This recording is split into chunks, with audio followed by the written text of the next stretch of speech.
Well, this season event page has no lore, so I guess we'll find a new barrel to scrape the bottom of. And that's gonna be the team-up lore. Specifically, all of the new team-ups in Season 5, because I think they actually demonstrate the attention to detail that the devs give this game. For those who don't know, on the Heroes tab and in the team-ups page, you can look at each team-up that is currently in Marvel Rivals. And if you click on one, you'll be able to click on this button to see how the team-up works for each character. But there also is a short section that narratively explains why these heroes are teaming up and how they share powers with each other. The team-ups first introduced, like Planet X Pals here, have a very brief explanation, but the newer team-ups go into much more detail, usually including a conversation between the characters involved.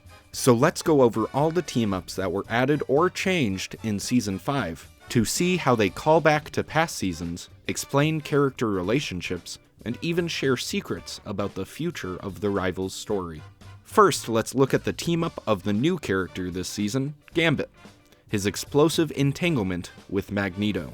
In this little story, Gambit and Magneto have a brief conversation where we learn that Magneto and Gambit are currently fighting the Grandmaster's goons in the Grand Guardian. They both are fighting for the future of the mutant kind, but Gambit says, "You're fighting for some of them maybe, but you're leaving others high and dry." And then it reveals that Magneto has banished Rogue from returning to Krakoa. Magneto defends his choices by explaining that Rogue's powers have gone haywire, and that she will unintentionally turn Krakoa into the Grand Master's next Grand Garden. At this point, Gambit takes Magneto's sword and uses his powers of potential energy to give the sword volatile kinetic energy and explosive powers. Magneto was doubtful that this transformation would be effective, and he was pretty upset at Gambit's actions, and so Magneto used his magnetic powers to take the sword back and send it barreling into a wall. Remy and Eric talked about the abilities and their trust. Mag has faith that they can resolve their differences without fighting. "You are a man of honor, Remy. That is why I gave you and Rogue my blessing, and it's why I know we will forge ahead towards a solution together."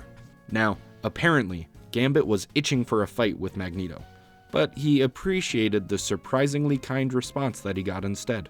And deep down, Gambit hoped Magneto was right, because ultimately, Rogue's future depended on it. While this is the most lore we get from all of these new team-ups, there's still interesting stuff to read about the others. For example, in Sword of Duality, we learned that Cloak and Dagger, Hawkeye, and Psylocke are dealing with the Hand, a team of ninjas that Daredevil commonly combats. We learned that even though Matt Murdock dealt with the Hand in his universe, the Hand still exists in other universes, and currently, our three heroes are on the back foot while fighting them. Hawkeye has run out of arrows completely and has turned to his sword-fighting abilities back when he used to be Ronin. That's when C&D try something new.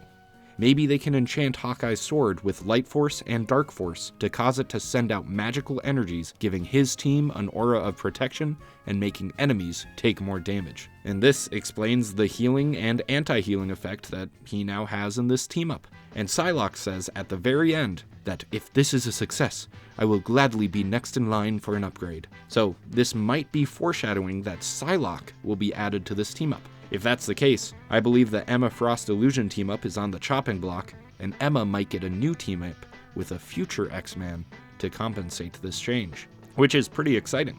Will she have a team-up with Rogue, or maybe when they eventually add Cyclops? Who knows? Our final new team-up is Blade of Khonshu, which is heavily inspired by the Marvel Zombies crossover that featured Blade as Khonshu's new Fist of Vengeance. In this team-up, Khonshu speaks to Blade to ask for his help. Blade is surprised that Khonshu is actually real. He's heard so much from Mark Spector, and he asks, how can Blade help? Moon Knight is in trouble, and Khonshu needs Blade to go and save him. Surprisingly, Khonshu would rather ask someone to save his current Moon Knight instead of just replacing him like normal. Blade rushed through New York to find Moon Knight surrounded by vampires. Apparently this is still in Season 1. To me, it's okay if this time stream focused game has some timey-wimey nonsense added in it.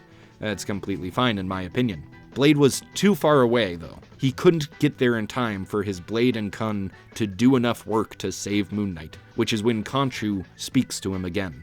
I cannot risk losing my most devoted disciple, and if that means taking on another to serve me, so be it.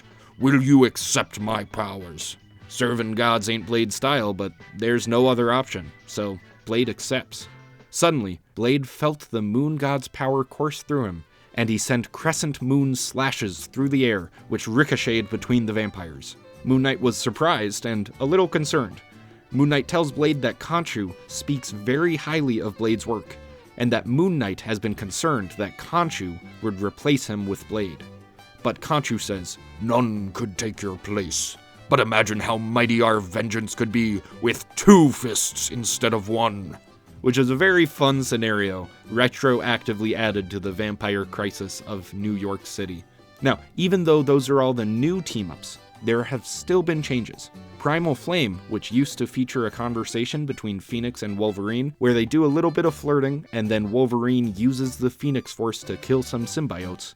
Now that Black Widow has been added, it instead has her spying on Logan from afar. Both Natasha and Logan are part of the resistance against Doom 99 and the Public Eye, and now Logan is in some trouble. That's when Black Widow uses the residual Phoenix Force that she gained on Clintar Season 3 to heal Logan and keep him safe while shooting exploding bullets at the enemies. A very clever way of adding a new healer to the game. I don't know if that'll ever actually work, but hey, it's pretty funny. Finally, there's one last thing. As we just saw, when they add new characters to pre-existing team-ups, they change the story, and I think that's really cool. But there are 2 team-ups that still exist right now, but are missing a previous member. And in each example, the dialogue/story are still the same. So even though Hawkeye is no longer part of Chilling Assault with Luna and Iron Fist, the story still has him go over how he can make an ice arrow with Luna's frost powers. And in the same vein, in Mental Projection, Magneto is still a part of the conversation with Emma Frost and Psylocke. And while it's a little bit interesting why those stories don't get changed, it's cool that we can still see the previous explanation for why the whole team used to be part of it. And with that, we have concluded the short video showcasing the cool details in the team-ups of Season 5. Now, I've been considering doing a full explanation of all the team-ups, but I'm uncertain if that's worthwhile. So I want to ask, what are your thoughts? Would you be interested in seeing that? And additionally, should I look up the wiki pages of older team-ups that no longer are part of Marvel Rivals at all? And with the team-ups that frequently change, like the Hulk Gamma team-up, should I go through each iteration as characters were added and removed ad nauseum? Let me know in the comments below. But anyway, thanks for watching, and have a nice day.